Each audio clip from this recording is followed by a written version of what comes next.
So next up, we do have a panel discussion. The panel is on how to use UA funding effectively. And the panel is going to be led for us by Sam Fisher from Hippo. Looks like Sam has joined, and some of the other panelists are jumping on as well.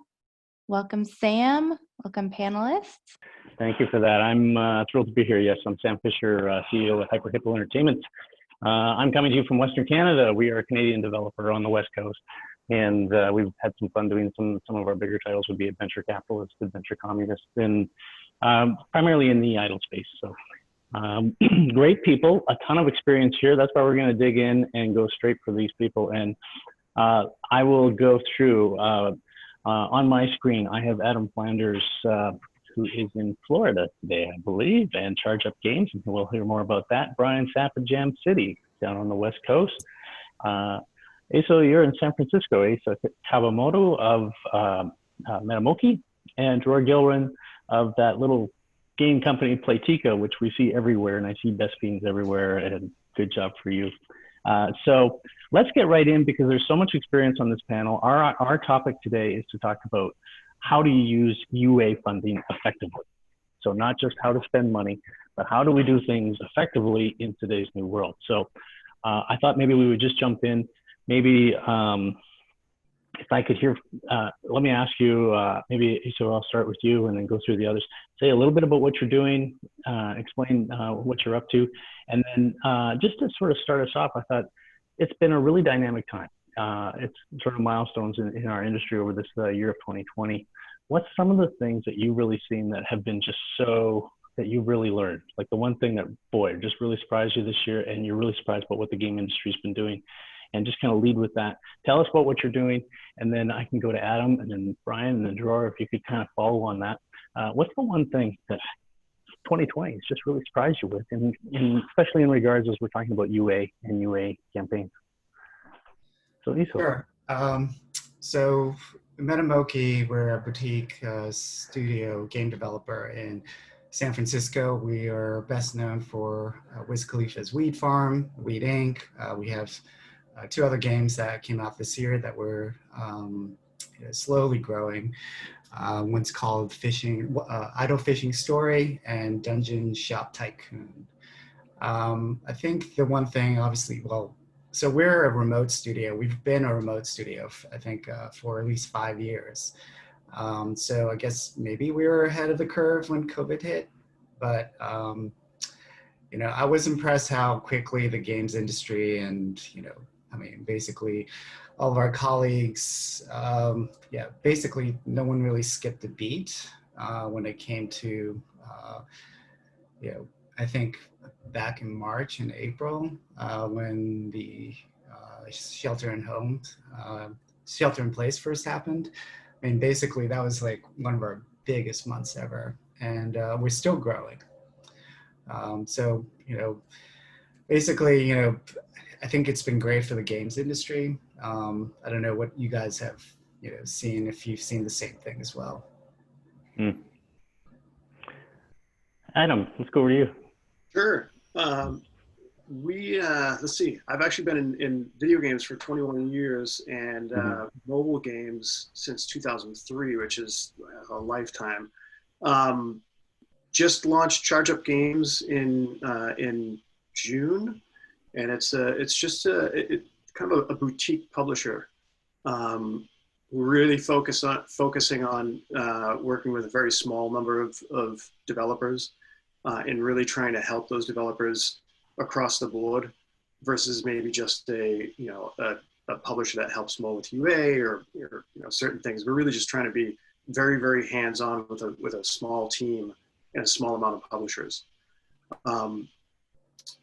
In terms of COVID and kind of the last 6 months, I think one of the things that really stood out to me, and after being in the industry for 21 years, I think sometimes you can lose sight of how fun an industry is. And I think, for me, it really kind of put a new perspective in my head, and it made me realize, A, how lucky we are.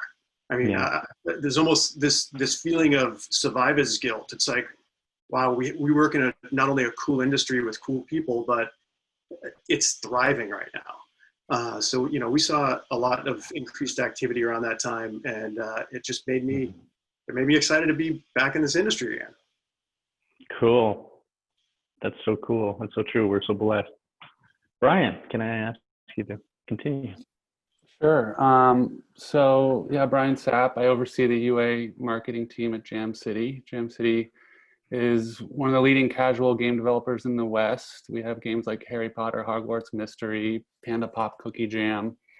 And I think that, you know, the panelists hit on it here is, you know, we kind of always knew that entertainment was recession proof, but I don't think we really knew what was pandemic proof. And gaming has proved to be a great escape. And I'm very thankful for that and feel very fortunate to be in an industry that not only is doing well, but is entertaining people during a tough time. I think one other thing that kind of related surprised me during the start of this was, I think I oversee the ads business as well, so I'm able to kind of, you know, see what trends are happening on the ad monetization side and apply it to UA and vice versa. And so when the pandemic started, conventional wisdom, like for me and my team on the ad side, was that brands only made up about 10% of our revenue. And we've kind of just held that, you know, for years. But we saw our CPMs drop by about 35 to 40%. And, you know, the feedback we were hearing from Facebook, Google was brands pulling out. So I was surprised to see that brands were making up such a larger part of our revenue on the ad side. And of course, you know, on the UA side, we took advantage of that when the CPMs dropped and the brands kind of pulled out. But then, you know, going back to like why Facebook and Google stock's doing well, the resiliency of these platforms, like, you know, that vacuum didn't last long before other industries kind of filled it up, right? So, so I think it was just, you know, a couple of things. It was just like, didn't realize how much brands were impacting the ecosystem in terms of costs. But then when they kind of moved out, realizing that, you know, performance marketing is performance marketing and people are going to find opportunity when that vacuum exists, and how quickly it kind of bounced back. So, wow. Interesting.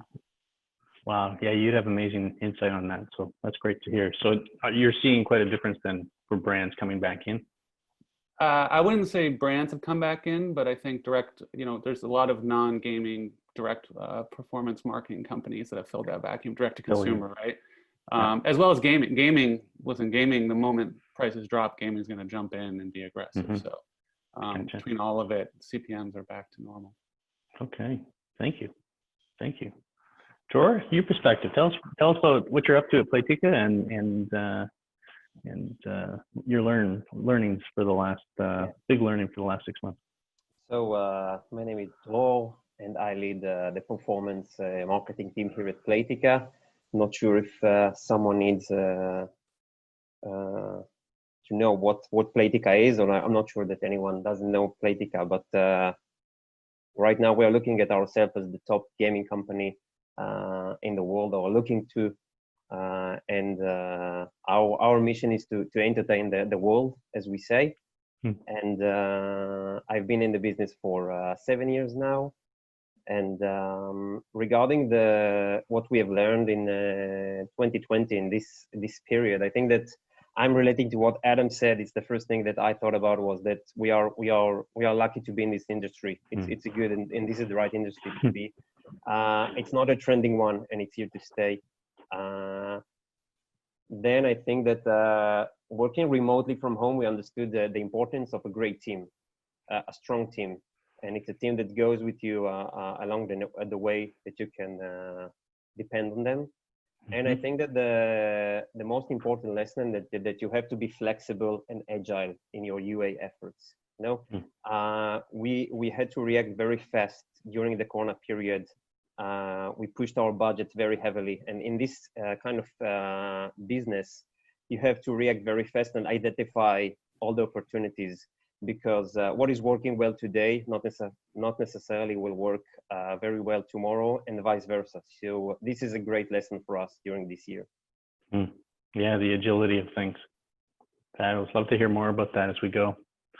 So So as everybody who's listening can hear, there's a ton of experience that's here. I was joking before about if we took all of the budgets we've managed over the years, boy, it would be an astronomical number of what's happened on UA campaigns. And so I thought it'd be good for us to kind of take a look at it here about a baseline, about where we're at, about how to use UA funding effectively. And the key word there is not just how to spend UA funding, it's how to use it effectively, and especially in today's time. So I thought maybe, Adam, you could start us out a little bit on this. Is like, what does effective mean, right? Like in today's world, what is effective campaign, UA? Shockingly, I still, and we're probably working in the past 7 years of MGP and ChargeUp games, we've probably worked with small to medium-sized developers. And what's shocking to me is that there's such a rush to want to spend money. There's lots of talk of how big the budget's going to be and how much we're going to spend at launch and things like that. And I just kind of try to bring the developers back to the point that let's really focus on things outside of UA that are going to affect the eventual spend. So, things like page conversion, ASO, making sure that any testing done on that end, on both, I say either end of the spectrum. So on the kind of ASO side, and making sure that when you do pay for a user and they do hit your page, they have the best chance of actually downloading the game. And then on the other side, things like retention and monetization. So before spending any money, I think just even small changes on either side of the equation in terms of retention, monetization, and then ASO and conversion is going to have exponential improvements on CPI. And it's going to just, in terms of long-term spend, it's just going to help out massively. So that's typically where my head goes when I start talking to a developer about UA spend. It's like, let's not so much focus on how much we're going to spend. Let's focus on making sure that what we do spend is going to be the most effective spend as possible, right? And it's kind of hard to get that through sometimes, but I think got people, some of the other guys in the panel probably don't have as much of this problem, but yeah. Like Brian and Dror, particularly Eiso and I are a little bit more boutique-ish. Maybe you have more perspective on that as far as effectiveness. How do you define effectiveness? Well, I think it really depends on the company and the company's high-level strategic goals, right? So like, a startup and a small team is going to be in a very different spot than a $500 million a year, $1 billion a year company. Whereas a small team obviously is probably more focused on cash flow, and they're going to be looking at that payback period and optimizing to that and managing that because they have to manage the business. A company like Jam City could take more of a portfolio approach. So we might have new games that we consider growth products that we might take a little less margin on, and we might take more margin from some of our legacy games, and we're trying to balance that. Right. Obviously, larger companies are going to have quarterly and yearly revenue targets and then contribution margin targets for the year that are going to dictate a lot of it. But at a portfolio level, we're looking for the best direct paid payback. And then from there, everything is going to bleed down into all the teams that support that. So when I think about effective UA, there's obviously the high level budgeting, but there's really around setting the right KPIs for all the teams. And so for the UA team, it's generally ROAS, but there's a lot of secondary metrics that the team's going to look at, like cost per day 7 retained, cost per purchase, at a channel level, absolute profit, depending on how much you can spend with a specific channel. For the creative team, it'll be IPM, number of new creatives, number of new winners. So, you're kind of setting a lot of KPIs across the board and to all align with that high level goal. Right. So you and Dror are kind of managing portfolios, not just single games or a couple games. And so when you look at it, are you sending different KPIs on your different games? Like, is there sort of a different kind of segments? You're that type of game and that type of game and that game. I mean, are you two kind of looking at it? Do you see quite a variety amongst your portfolio? I'll take that one, Dror. Yeah, I think that's yeah, we definitely set different set of goals for each game. It depends on the maturity of the game and how well we can monetize. So theoretically, if a game monetizes very well, I can live with a lower ROAS target than a game that doesn't monetize as well. I think that me and Brian are looking a bit the same on things, because I think that, yeah, being effective is primarily about your marketing objectives. You know, if you set them up, then you can effectively using your budget. And you know, it's not as simple as Ross, like Brian said. And I think that for us, what also unifies here in Playtika is that we are also deciding to invest heavily on retargeting, because we understand that with the current CPIs in the market, we sometimes prefer to invest more in retargeting channels than in the UA ones, because it's better to acquire back a payer than just to buy a new user with very high CPI. So again, I think it's all a matter of the specific game and the strategy that you determine. Okay. Yeah. Eiso, you work with more independent and some outside partners with you on that. So how is it different for you? Yeah, I mean, for us, we're a small studio, so we're about 9 people. I manage UA, monetization. Product is actually split between myself, our CEO, and our CFO, CTO, sorry. So, you know, our Wii games are kind of pretty much evergreen. And I think going back to what Adam was saying, like we actually, you know, had a couple of titles. We wanted to do some non-Wii titles. And we had a game called like Idle Food Truck Tycoon, where, you know, we're just like, oh, we should just spend a whole bunch of money like right out the gates.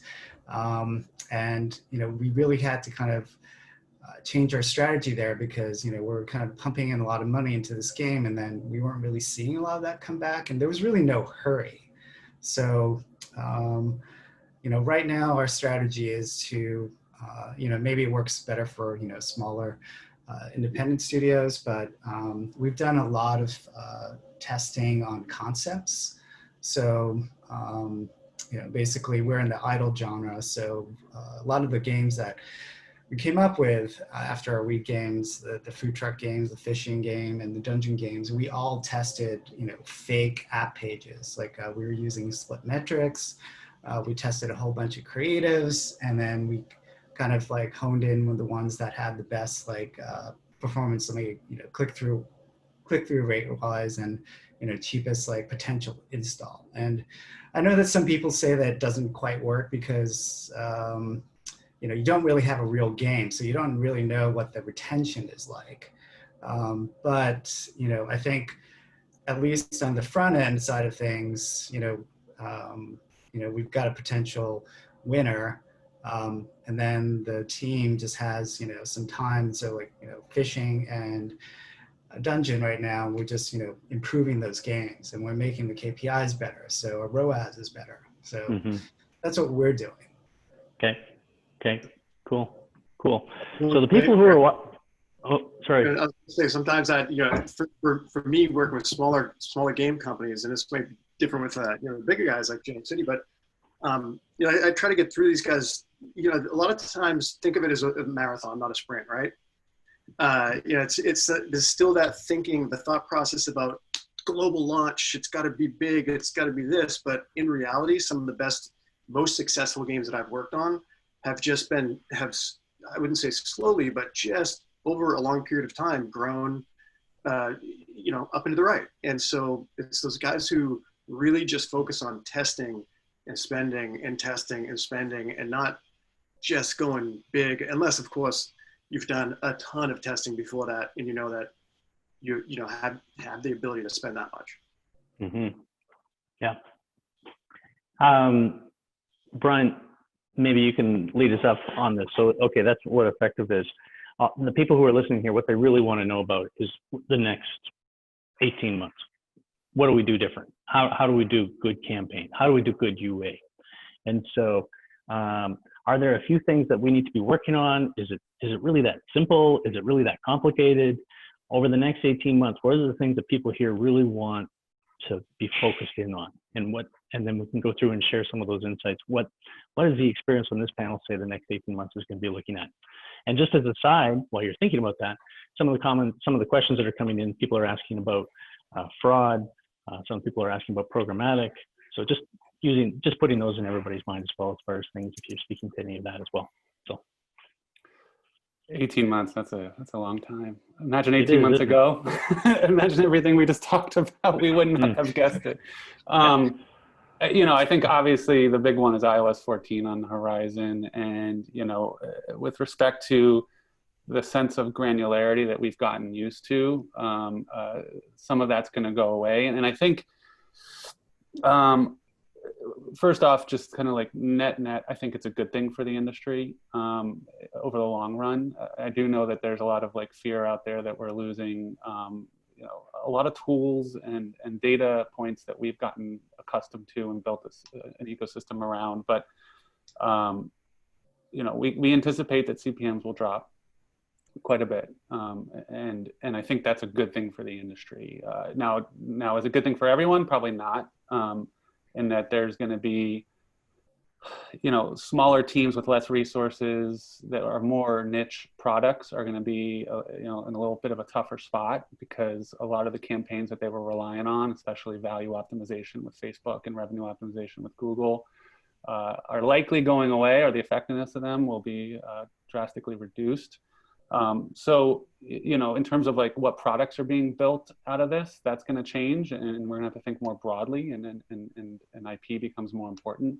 I think in terms of UA operations, you know, over the last 3 years, you know, creative has become king, and that's going to continue. And so, and it may even become more important post iOS 14. Outside of that, you know, I think bigger teams will be able to kind of look at the tool sets available to them to make good decisions. And I'm talking about things like making sure you have strong predictive LTV models, and a good understanding of your blended, you know, paid and organic ROAS to like optimize the business, causal impact. If I'm spending X with this channel, what is it doing to my overall revenue, and then media mix modeling. So these are all tools, along with probabilistic and deterministic attribution, that we're going to need to leverage come iOS 14. I don't think anybody has it figured out. We're going to kind of like feel our way through it as it goes. But the studios and the teams that have more of those tools available will be in a better spot. And I do think that's going to negatively impact the small guy a bit, and it's going to make, you know, new entrants a little tougher. Whereas before you could just rely on Facebook and Google. We can buy the smaller guys.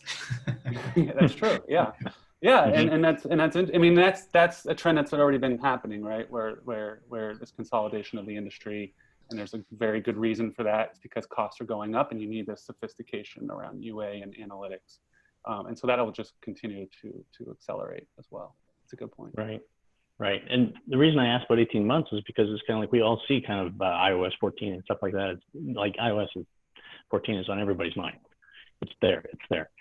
It creates some panic, I think, in some people as far as what we're supposed to be doing. But game industry is going to continue on after that. And there's going to be game developers who are doing that. So you're the leaders in this industry. So what do you see kind of the new world, what it's going to be after that, and how it's going to move forward? So Dror, I'm really curious on your thoughts on this too, as you see it from Playtika. I have to say it's the iOS 14 is a great challenge for us, but to be honest, we are developing the tools that Brian talked about, but no one really knows how to predict the impact.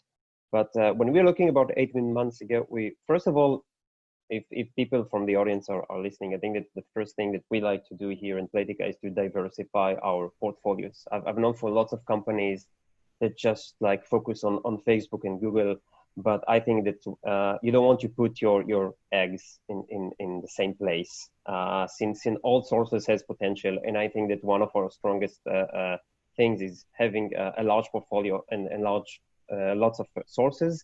And I think that this is what the UA team should focus within the next months to increase the number of sources that they are running. And regarding again iOS 14, I think that it gives a good opportunity for innovation in the marketing, because, you know, everyone is like Brian mentioned again, ROAS on Facebook and value, and Google with the Firebase SDK. And it's challenged the way that we are working. You know, it can be from the looking at the traffic more than, you know, paid and organic altogether, and just like look at as an ecosystem of iOS without drilling down. But for us, it's a challenging period, and I think it's always important to look for new ways of running our traffic. And iOS 14 gives us this opportunity, even if we not exactly know what will be the impact, but we know it will be innovative, and this is what we are looking for. So you're looking at new channels, new different types of ways. Is there some? Can you give us any type of insight or what that might mean? What we might need, for example, is like looking at specific geos and target them, and looking again as a whole ecosystem, not only from a UA perspective, but like understanding the impact of a campaign in specific geo, while looking at the overall aspect, including even the influence on existing players. And I can measure an EROI that combines UA efforts, the organic, direct, and even the impact on existing players. So I think that it's a combination of, again, when you have less information, you need to look at to have a broader look on the traffic that you are running. And again, it will be very challenging. Adam and Eiso, comments on what this next period is going to be like. What should we be doing? Yeah, you know, at a high level, I think that we've been thrown curveballs like this many times in the past, and a lot of times there's really no heads up given. And my feeling is that we've always, as developers, we've always figured out how to deal with it and move forward. Even thinking back a long time ago to when they just started rejecting games that had offer walls in them. There's, I think 40% of our revenue just like went out the window overnight. But you know what? Developers adapted, we adapt, we figure it out, and we move forward. That doesn't, I'm not giving any very specific detail or anything like that, but part of me also wonders about Google and what they're going to do. They typically follow suit when Apple does something like this. So another year from now, is Google going to do the same thing with their advertising ID? So you think that that's something to prepare for? Yeah, you would think that that's probably on the horizon. Maybe not 6 months from now, but I mean 18 months. We're talking 18 months. It might be there as well. Yeah, same with us. I mean, ad revenue is a big part of idle games, so you know, we're just forced to figure out how to monetize IAPs better. So right, bring it on. yeah. Dror, you talked a little bit about the geo markets, going into geo markets specifically. Now I'm curious because there's people, we're virtually all over the world here. We're on a digital platform, but you're doing stuff everywhere around the world, particularly in Gem City. Can you talk to how things are changing, particularly on an international marketplace, and what is it that you are looking at different? I mean, geopolitics right now is crazy. I'm sure it gives you some unique challenges that you maybe had or didn't have before. I don't know, but what about international? Like, what's your view on that as far as the ability to expand internationally? And is that an area that, like, where are you focusing on? What do you think the opportunities are? So actually, it's quite really related to Playtika, because we are a very tier 1 oriented company. But we definitely and totally understand our need to expand to different geos. So we have a dedicated strategy team that you know, look always constantly for opportunities, and they just analyze our opportunities per game. Of course, you know, we have a lot of variety of games, but for each game we look at the market size, we look at our market share, and we try to understand if the product is relevant to this audience. This is from a strategic point of view, but also we look at from a tactic point of view. What are the growth options in this country? What are our current UA efforts in this market? What are the prices? And should we do it only through digital marketing, or we need also to combine it with some offline or with some influencer activity? So for each and every game, we try to analyze several markets that can be an opportunity for us, but we do understand the need to go out of tier one, definitely. Mm-hmm. But you've been tier one primarily at this point. Yes, primarily, but you know, it's changing. I think the percentage of tier one is declining over the years, but Mm-hmm. I think we still have lots of room to grow internationally. Okay. Okay. Others, Brian, I mean, how are you looking at international growth? Yeah, I mean, I think similar to kind of diversifying the risk away from Facebook and Google, you know, we look at diversifying the risk against the US, right? So we have been increasing our market share outside of the US over the last couple of years and continue to do so. I think the two main areas that we look at is obviously the portfolio, just looking at, you know, our own data and how we're performing in specific countries. Another one that's a big source of information for us is the ad intelligence from Sensor Tower and App Annie on our competitors.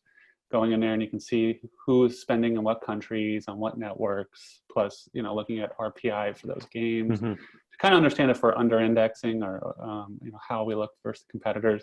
And thirdly, one that I think is, you know, have the best source of information is our partners like Apple, Google, and the ad networks themselves. They can quickly tell you when they see, like, you know, changes in behavior or new traction in specific geos. Mm-hmm. And so we'll often devise tests in partnership with them, you know, whether it be around geo clustering or whatnot. And then I think, you know, in terms of operations, looking at the creative is a big one. Are we not only localized, but culturalized in the right way in specific geos that are important enough to make that effort? Are you guys seeing unique geos coming, like things that people just should be watching or looking at? A lot of folks talking about India, and you know, and so we're trying some strategies around India in terms of ad supported plus IAP. There's a growing middle class in India. Predominantly, our games are IAP, and so the ad revenue is a smaller percentage. So I think that kind of changes the geo mix a bit, but we're experimenting there. Mm-hmm. Adam and Eiso, things from a smaller perspective, what you would see, what the opportunities are. I think, you know, for the smaller guys, you know, it just comes down to testing. You know, typically, there was a time, remember a time when Apple and Google used to kind of encourage to launch the game in 15, 17 languages, and now it's more of, hey, just do the languages, localization, culturalization that makes sense. So if we see something that looks like it might be a winner, do some localized tests, see if you can drive some additional revenue there. We actually, and Brian, you mentioned App Annie, but we just did a project with them on a product called Game IQ, which hopefully will help going forward be able to identify genres and subgenres and where the money's being spent, or, you know, actually where money's being driven from at a country level. So that could be a really cool tool to be able to use. I don't believe there's many tools out there like that right now, but it could help in cases like this, or in cases of market research, when trying to figure out where your type of game may work, right? Mm-hmm. But I think even with that data, it's still going to come down to testing. Yeah, we're slow with localization, but, you know, I think our newest games, I think at minimum we try to do e-figs, and I think surprisingly our last game, like Germany was like the second biggest, like, you know, market, so we're just like really surprised. But yeah, we haven't really tried any Asian languages or Arabic languages, but I do play Adventure Communist in Japanese. I'm glad you guys. Oh, thank you. Yeah. What can I say? Oh, God bless you. Sorry, guys, that's our game, so I'm grateful for him to do that. So I'm just going to, we have people who are listening and they do have some questions. Can we do targeting on display ads in GIF or HTML5 formats in iOS 14, or are they too dependent on the EFA? Do people know the answer to that? Can we do targeting display ads in iOS 14? Don't know. Okay. Fake app stores. One of the things I want to do while the opportunity as well is that teams are always a big part of whatever we're doing. And maybe you're looking to hire some people, or you want the type of people who are coming in. So I'm curious here's an opportunity for you to do a shout out. Are you looking, what type of people are you looking for? What do you think the opportunities are? What do you look for in a great person to join your team? I'll leaving that open. Personally, yes, I'm actually on the hunt right now for someone to help out with UA. I tend to look for people who are, especially in this role, they have to be lifelong learners. They have to be curious. You can't, there's so many changes happening all the time. And there's so many things that you need to be able to try and test. So having that, you have to be willing to test, not afraid, try new things. You really just have to be curious about digging in and really learning this business and figuring out how to do things better than the next guy. Mm-hmm. The competition's huge. I mean, most companies, most developers can't build a game or perform UA effectively, as we've talked about. So this person really needs to be willing and able to just dig in and find it fun. I mean, you really have to find it fun, right? Mm-hmm.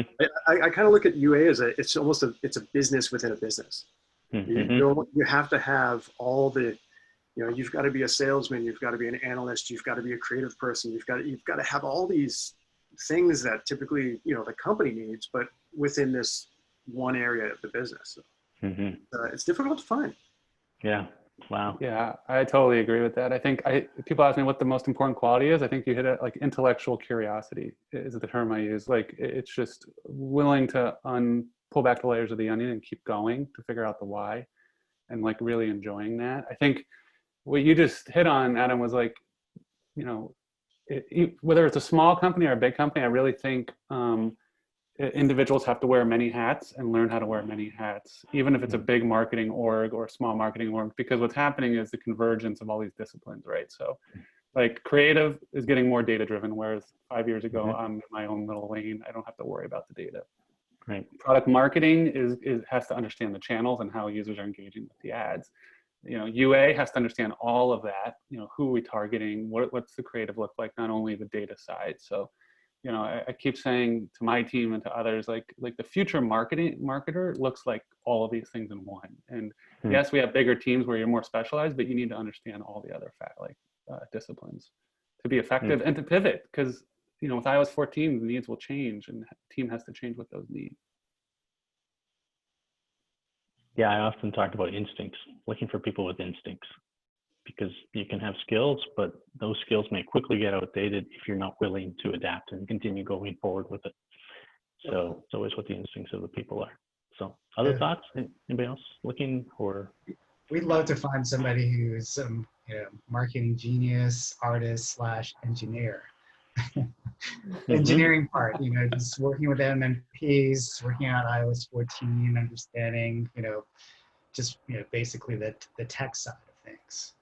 So I think sometimes a lot of people take that for granted. Like, yeah, sure, I can do UA, but I still have to put in the SDKs and figure out all the data points that I need to put in, all the events that you track. So yeah, it's a combination of a lot of disciplines. Okay. We're going to be wrapping up here shortly, but if there was one thing that you could change, innovation always comes from what we can't do. If there was one you're struggling with right now, what's one thing that you would just like, I got the magic wand, I just, got it through the screen, here we are, boom. This one we haven't been able to crack yet. Is there anything like that kind of comes to your mind? Like, boy, if we could just figure out how to do this. One SDK that does everything. God bless you. God bless you. Yeah. Seriously, I keep thinking that the one company that comes up with that, one that does it all dynamically and helps, just helps you make decisions, and they're gonna be a huge company. That's probably unrealistic though. Well, it is maybe, but we're trying to build that one SDK within our own company for our other games. So it's like, okay, boom. And I imagine other large companies who are bigger than us probably are doing the same thing or have done the same thing. but I don't know. It's part of that. If I could change that, it'd be one of the things too. Interesting. Anybody else? Maybe we could eliminate iOS 14 threat. This is something I would ask for. But I would also try to look at the correlation again between, and it's something that we discussed here about the correlation between the creative and the performance. I think this is really something to be more effective in your UA buying. You have to understand this correlation, because it's not a direct one. Sometimes you have a lot of parameters from their creative point of view, and then you have the outcomes in the UA. And I think that from us, we are trying to analyze the creative from this point of view, and then this is something for us to be effective during next year. Mm-hmm. I think mine's similar. It's wishful thinking, but it's just to find more creative breakthroughs faster. Mm-hmm. And unfortunately, it just takes a lot of work and a lot of testing and a lot of iteration, and that's how you get there. But man, I wish it was easier. You know, I wish we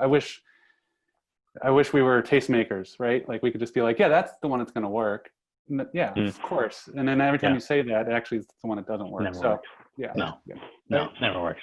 Okay. Yeah, that's definitely the most time-consuming part of my job. Is, you know, I'm not even an art director or creative director. You know, I've design directors under me and player experience folks, but yeah, just trying to get new creative. You know, spending a couple $1,000s and, you know, getting feedback. No, this is what we want. You know, just the back and forth. That's the most time-consuming. So yeah, anything to kind of figure that piece out. Mm-hmm. All right. We have the opportunity. You guys are doing such a great job where we have a little extra time. So I have a question from the audience here, if I can share this, and I'll let whoever wants to jump in. What would be your advice with UA budget if a game studio has 3 to 4 potential games ready before LAT is widespread? What would be the best way to transfer the learning down to post-IDFA era? What would be your advice with UA budget if a game studio has 3 to 4 potential games ready before LAT is widespread? What would be the best way? Yeah. Okay. What would be the best way to transfer the learning now to post-IDFA era? Listen, I think Android's not going to switch anytime soon. So just validate that the learnings you're getting on Android carry over to iOS, and just like use the time to do that, and then test as much as possible while you can. Focus on diversifying away from, you know, Facebook and Google on their unowned properties. So, you know, rewarded video and other channels.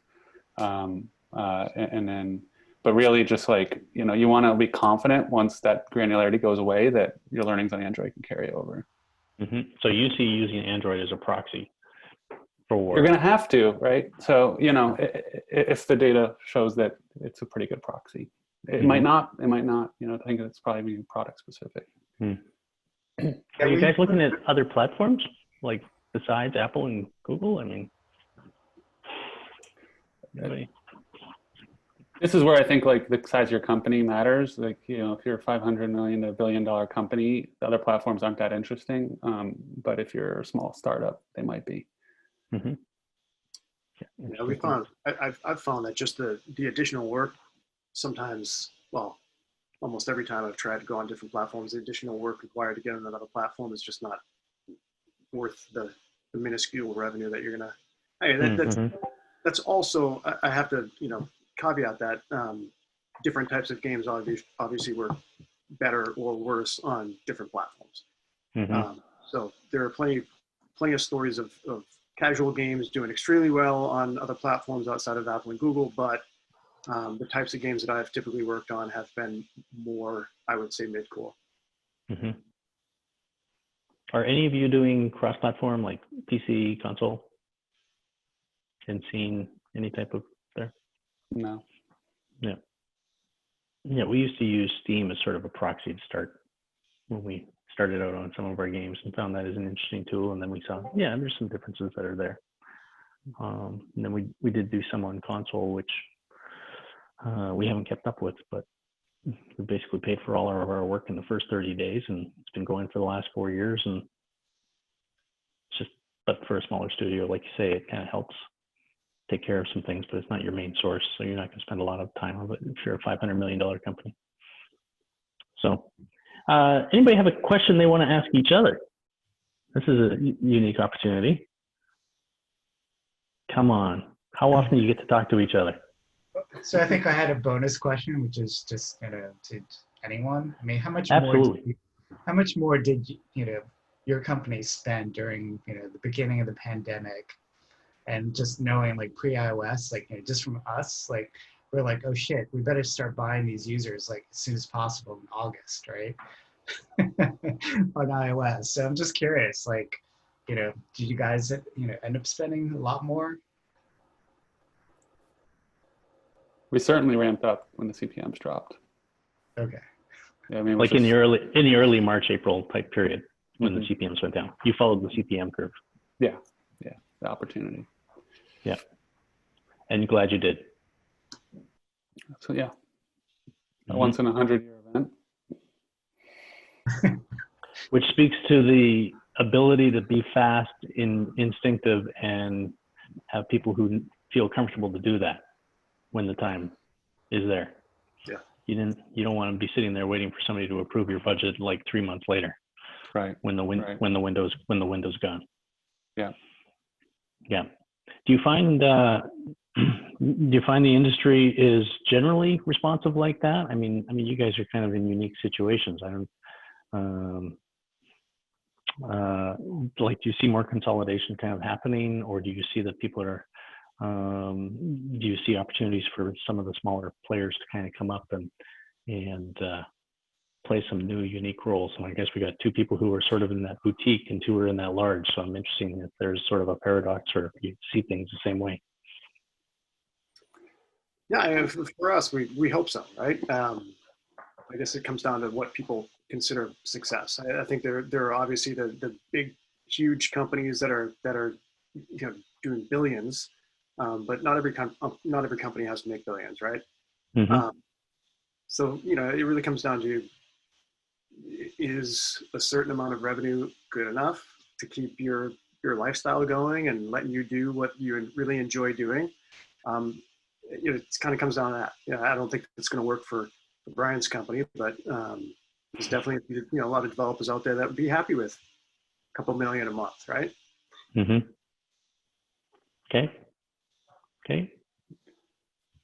Yeah, I was just going to say, like, I think innovation comes from anywhere, and there's a lot of small teams out there that are, very solid teams that are going to build great products, and companies like ours and other companies are going to look to nab them up, Yeah, and that's a growth strategy in and of itself that almost every company that's been around for a while is doing. So that's going to continue. Yeah, a lot of your portfolios have come through those type of things, as it is right now. So, yeah. All right. Well, good. Sam, you ready for me? I'll jump in. It Kaylee, seems like we're happy to have you here. Absolutely, it's been a great panel, and I could ask these guys a lot more questions because I'm keen to know what their brains are all thinking. It was a really good panel. Yeah, I like the points that Brian made about India as an emerging market, and Adam made about kind of your localization strategy and how you can target that through the knowledge you get. So thank you all for participating. Sam, Adam, Brian, Eiso, Dror, thanks for being a part of Pocket Gamer. Thanks for having us. Thanks for having us. Yeah, it's been great. All right.